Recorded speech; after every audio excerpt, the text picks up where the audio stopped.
Orange means they go, yeah? Have you guys marked the orange ones to go? Yeah? Is it the whole tree or just that branch? Well, that branch fell down a few years ago. I mean, just That whole thing, yeah. yeah. I would recommend the whole tree. It's dying. It used to have It's my covered. treehouse in it. It what? It used to have my treehouse in Oh! it back in the 50s. Where? Back there? Right up there. I had a most wonderful treehouse. You killed it, huh? No kidding. 50s. Oh wow. Okay. Like so that's honestly that's important. I mean, that's a piece of history. I know, but I didn't kill it. No, you didn't. No, you did not. But you know, I think in this case we were looking at just take getting the break. rid of this one that was overhanging people coming down the steps. So I put a dot for the trimming and the next one. Oh, it's gonna die. It's gonna fall. Okay. Okay. So here I wanted to talk a little bit about beach bark disease. I'm sure you guys have all seen it, but it's sort of a two-part deal. It starts with an insect, a scale insect, and that's what we can see. If you look up here on this tree, and you can actually feel it, it's low enough to feel on this tree. It's like, have you guys all seen it before or like touched it? It's just like a white powder. To me, it like looks like, I don't know, like cotton ball stuck to it or something. It's not going to hurt you or anything, but they are not the problem, these scale insects. It's this Nectaria fungus that gets in with the scale insects and then girdles the beech tree in a peculiar manner. It actually snaps off characteristically at around average of 25 to 30 feet off the ground, just snaps off.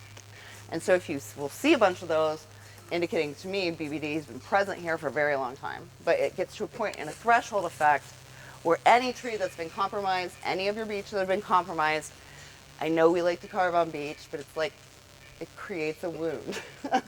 And it's kind of sad that these do go away because it's, you know, that's just about every tree with carvings in it is probably going to have BBD. We're talking about suppressed trees. And if you look at these trees, you know, this tree might be, this tree honestly might be 70 years old. It's completely possible. If I had to, I should have brought in an ink remover. You can have a sugar maple the size of this tree. In college, because they can live so long in a suppressed state, we had, one of the things we did is we cut one and sliced it and then counted the rings under a microscope. It was 53 years old.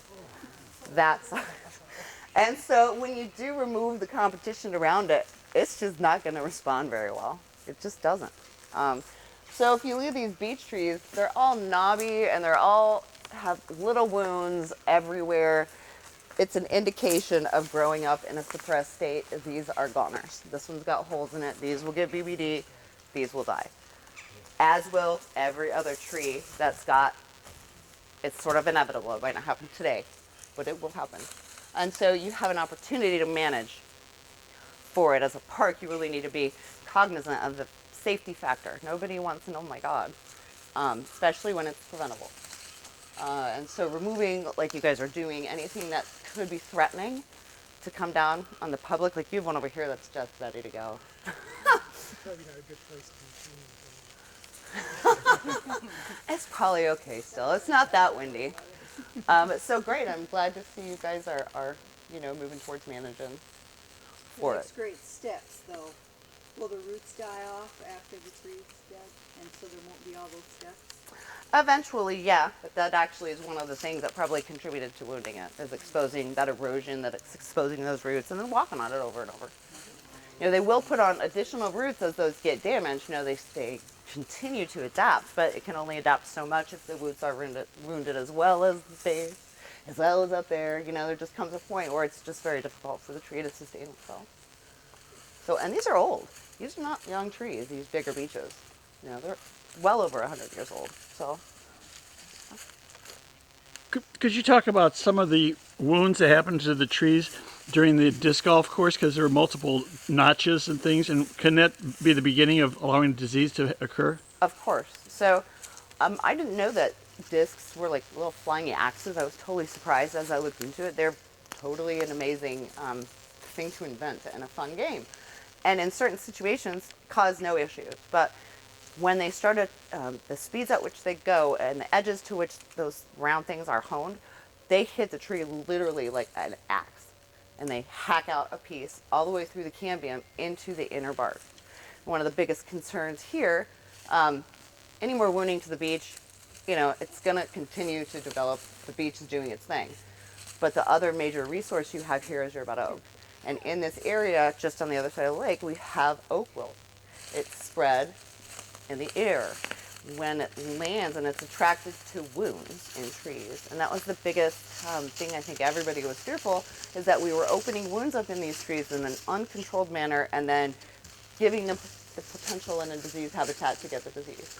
So it's very difficult to control oak wilt once you do get it. It requires, you have to kill certain trees and then you have to trench around them because it actually spreads it through the roots as well as through the air once it gets into a stand.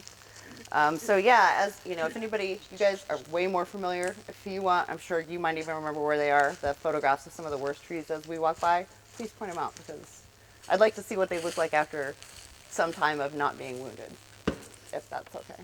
So, shall we? So I wanted to walk down here. It's really, really pretty, but also cool. You guys have some cool stuff. Does anybody know where the beaver dam is? Yeah. Well, no, not the dam. I know where the trees is up the creek, right? You can see some evidence of them being trees down. Some.